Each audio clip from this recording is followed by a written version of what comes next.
Muy buenas tardes, queridos amigos. Bienvenidos a Vladimir a la Una. Hoy vamos a conversar sobre un tema que está en el tapete, que es la cuestión del Esequibo, con un experto en esta materia, uno de los mejores o de los más conocedores en torno a este tema, como lo es el coronel Pompeyo Torrealba, experto en el tema del Esequibo, pero además quien durante algunos años tuviera bajo la responsabilidad el manejo de estos temas dentro de la Cancillería venezolana. Así que quiero dar la bienvenida. Pompeyo, bienvenido. Vladimir, una vez más pues estamos por aquí. Tiempo que no nos veíamos. Que no nos veíamos, así es, hace muchos años, ¿no? De aquellos años que estuviste allá en la Cancillería. Así es, pero bueno, bienvenido, Pompeyo. Y me gustaría comenzar, como quien dice, desde el principio. Tú traes una frase o una proclama pues del libertador Simón Bolívar que me gustaría que la leyéramos como preámbulo de esta conversación que vamos a tener hoy en torno al tema, ¿no? Los colonos de Demerara y Berbice tienen usurpado una gran porción de tierra que, según los últimos tratados entre España y Holanda, nos pertenecen del lado oeste del río Esequibo. Es absolutamente indispensable que dichos colonos o se pongan bajo jurisdicción y disposición de nuestras leyes o se retiren a sus antiguas posesiones. Aquí dice, reclamo que en el año 1822 le hizo el libertador Simón Bolívar a Inglaterra a través de nuestro ministro plenipotenciario en Londres, el doctor José Rafael Revenga.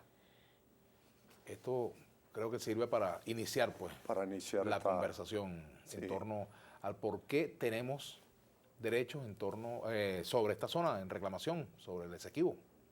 Bueno, fíjate, Vladimir, que es un caso pues, que se remonta a muchos años atrás, donde los imperios hacían y deshacían en el mundo y se repartían en el mundo entero, ¿no? Inglaterra entra aquí a Venezuela, a la parte de la América del Sur, entra por acá en el año 1814, cuando realmente, 1802 cuando compran a Trinidad y Tobago, y después en 1814 cuando compran los establecimientos de Demerara, Berbice y Esequibo, ¿no? Que son espacios que los tenía la Guayana holandesa. Acuérdate, después de las guerras napoleónicas, muerto el perro se acaba la sarna, dice el dicho popular, ¿no? Y entonces muere Napoleón por allá en la isla de Santa Elena, y entonces los países europeos tratan de estabilizarse, específicamente Holanda y España, que son las que están involucradas directamente en el problema del Esequibo. Y entonces Inglaterra recibe las instrucciones de seguir aquellas estrategias trazadas por Sir Walter Raleigh, donde Sir Walter Raleigh había sido amante de la reina de Inglaterra y lo tuvo preso durante 2 años en la Torre de Londres. Y después entonces la reina le da lástima a su antiguo amante y lo libera, y él se viene aquí a América y penetra inclusive por el río Orinoco. Y en esa penetración sobre el río Orinoco resulta ser de que en 2 oportunidades lo que es hoy Ciudad Bolívar resulta de que es destruida por Santo Tomé de Guayana, con un poco de mala suerte en la segunda incursión donde le matan a uno de sus hijos. Pero Sir Walter Raleigh le abre los ojos a Inglaterra y le da una información valiosa que es lo que genera el problema y la penetración de Inglaterra aquí a América, donde Sir Walter Raleigh le dice: mi amada reina, qué fácil le sería a usted apoderarse de las colonias portuguesas y las colonias españolas si usted se apodera de las bocas del Orinoco.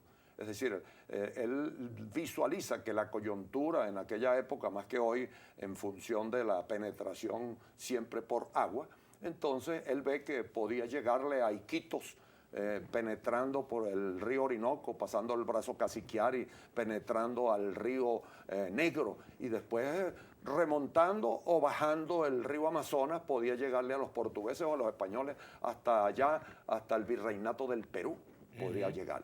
Es decir, él visualiza la parte estratégica y geopolítica de esa boca del Orinoco para una penetración a América del Sur. Hoy en día, lógicamente, está agravada esa situación por la presencia de esos grandes depósitos de petróleo y de gas en la zona y la faja bituminosa, la faja petrolera. Llamada bituminosa en otra hora. Y de esa manera, entonces, se presenta una importancia geopolítica del área. Es allí donde entonces Inglaterra decide penetrar y buscar, pero así como yo tengo agarrado este lápiz, no lo puedo agarrar con un solo dedo, tengo que utilizar 2 dedos. Y para apoderarse de las bocas del Orinoco, Inglaterra hace el efecto pinza.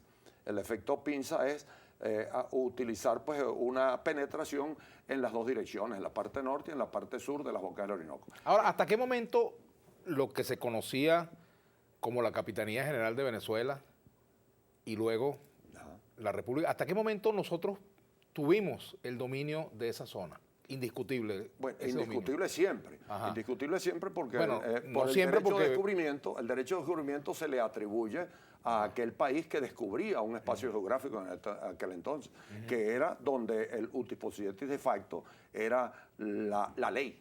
¿no? Entonces, posteriormente, el Libertadores es que intenta organizar las nuevas repúblicas a través del utis possidetis juri.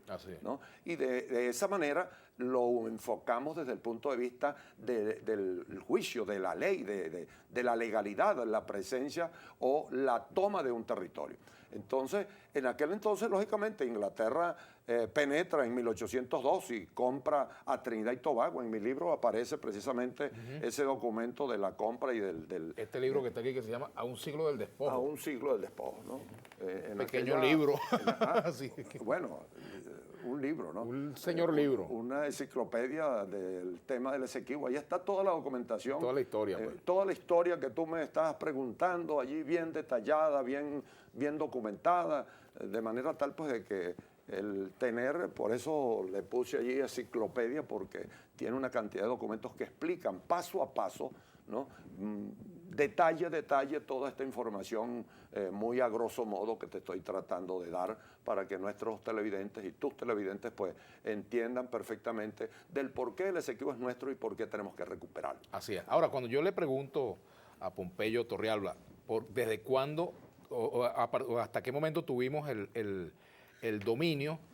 Es porque hay una zona en reclamación, pero antes de que eso se llamara zona en reclamación, eso era parte del territorio venezolano. Bueno, fíjate lo siguiente. ¿Hasta qué año pudiéramos decir que ocurrió eso? Y a partir de qué momento viene pues la colonización de Inglaterra, de esta zona? Inglaterra penetra aquí a partir de 1814 y hay un lapso, ¿no? A veces uno comete el pleonasmo de decir lapso de tiempo. De tiempo, pero el lapso es tiempo. El lapso es tiempo. Así Entonces, un lapso en el cual desde 1814 a 1835, donde le ordenan o le piden a aquel prusiano, ¿no? Robert Schomburg, que les haga un primer mapa, que les haga una primera aproximación del espacio geográfico que ellos compraron, ¿no? Ya lo había medido el ingeniero Norier y había determinado, inglés, había determinado que el espacio que le habían comprado a Holanda, porque Holanda debilitada, resulta ser que viene, es como que yo te diga a ti, bueno, véndeme tu celular, pero en una mala hora donde tú estás necesitado o estás corto de dinero y me vendes tu celular que vale 2.000 bolívares, me lo vendes por 50 bolívares. De esa manera, Inglaterra se vale de la oportunidad, tanto de España debilitada como de Holanda debilitada, para obtener y comprar a Trinidad y Tobago, 1802 y 1814 acá. Resulta ser que de 1814 a 1835, bueno, los años iban pasando, y es en 1835 donde Robert Schomburg hace un primer mapa oficial, vamos a decirlo así, del territorio comprado por Inglaterra a Holanda, y resulta ser que lo único que ellos ocupaban o que ese mapa determina son 4.920 kilómetros cuadrados en el Pomerón, en virtud de que esos holandeses que estaban establecidos en los establecimientos, eso es importante determinarlo, que no eran territorios que estaba comprando Inglaterra a Holanda, sino que le compró unos establecimientos donde estaban establecidos unos colonos holandeses. Y esas áreas, el establecimiento del Demerara, de Berbice y del Esequibo. Hay autores de que no te hablan de un establecimiento del Esequibo porque después no hayan cómo explicar que el Esequibo sea nuestro si yo estoy diciendo de que hay un pedazo del territorio Esequibo que lo tenía Holanda y que lo compró. Tenemos que hacer una pausa. ¿Cómo no? Y ya regresamos usted el que con manda aquí. Pompeyo Torrealba. Y usted el que sabe. Ya venimos.